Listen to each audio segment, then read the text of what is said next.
My dear friends, I teach all of you a new topic.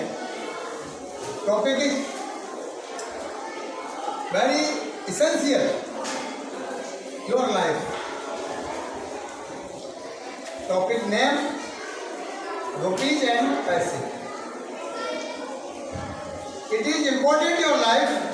Without money you cannot alive. It is so essential human body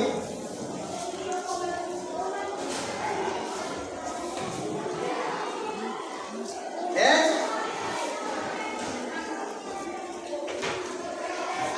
food. ये इतना आवश्यक है इतना कि खाने के लिए भोजन, जितना खाने के लिए आपका भोजन आवश्यक है वैसे ही पैसे की भी आप लोगों की रिक्वायरमेंट होती है। बगैर रुपए पैसे के तो भोजन भी आप नहीं खा सकते। और अगर रुपए की इतनी जरूरत है तो इसका कैलकुलेशन भी हमें आना चाहिए, इसका लेन देन भी आना चाहिए। लेकिन हम लोग नहीं जानते। पढ़ाई में तो हम एडिशन जानते हैं, सब्ट्रैक्शन जानते हैं, मल्टीप्लाई जानते हैं, इंग्लिश पढ़ना जानते हैं, टेंस करना जानते हैं, साइंस पढ़ना जानते हैं, हिंदी पढ़ना जानते हैं, लेकिन बात आती है रुपए पैसे की। तो मैंने एक दिन ऐसे चलते चलते मैंने कई बच्चों से ऐसे पूछे। मैं पहली बात तो किसी के घर नहीं जाता, आपको क्लियर कर दूं कि बच्चों अन्य स्कूल वाले बच्चों को ढूंढते हैं कि बच्चे मिल जाए स्कूल पढ़ाने के लिए, लेकिन हम और उनमें अंतर ये है हम अपने बच्चों का काम ढूंढते हैं। क्या ढूंढते हैं? काम। यानी हमारे बच्चों ने होमवर्क में क्या किया है, कुछ घर पे किया कि नहीं किया। जो हॉलीडे वर्क देते हैं उसमें कुछ किया कि नहीं किया, वही करते हैं। केवल हॉलीडे वर्क चेक करते हैं, लेकिन दूसरे स्कूल वाले बच्चों को ढूंढते हैं घर घर जाते। It is very wrong manner. ये तरीका ठीक नहीं है।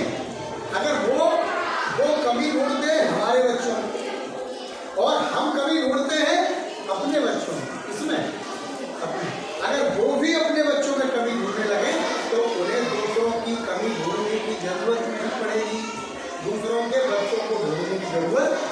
अब आते हैं टॉपिक, वीडियो लंबा हो जाएगा। टॉपिक पर कि देखिए हम जैसे कि हमने कोई पूछे कि हमने आपको एक गड्डी दी, तो पहली बात तो ये क्लियर कर लो एक गड्डी में 100 नोट होते हैं। कितने नोट होते हैं? 100। तो कितने का भी गड्डी हो उसमें नोट कितने हैं?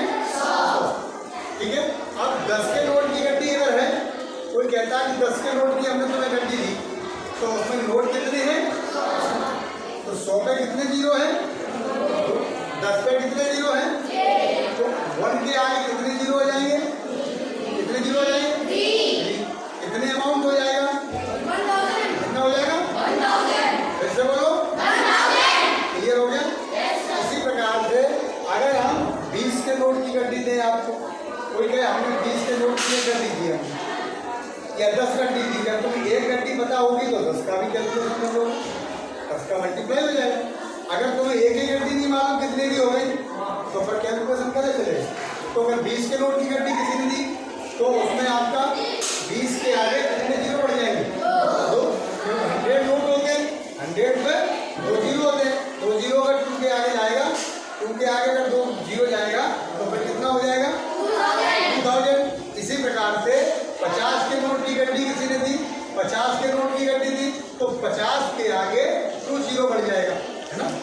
5 के आगे 1 जीरो तो पहले से ही 2 जीरो और आ जाएगा तो 3 जीरो हो गया। तो कितना हो जाएगा? कितना हो गया?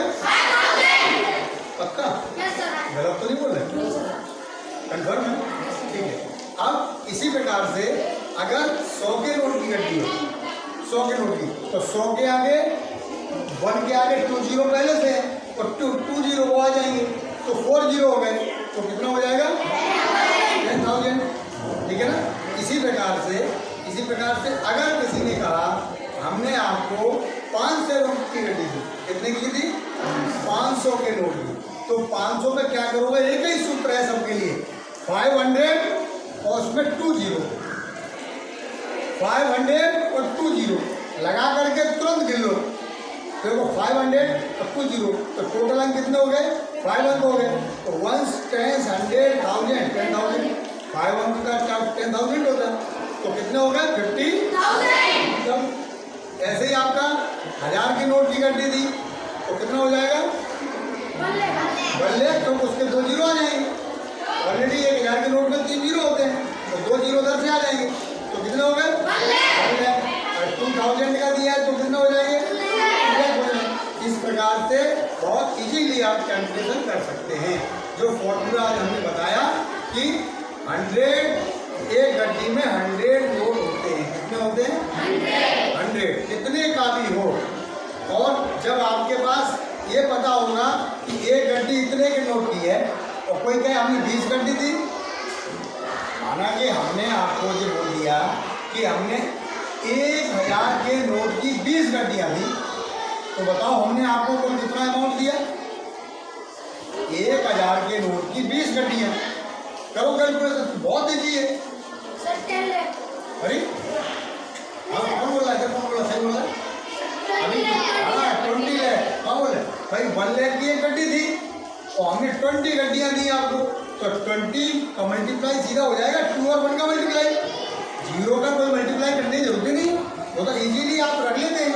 तो 2 1 या 2 आया तो 2 के आने सारे 0 लगा दिए तो 20 अपने आप हो गए। ठीक है ना?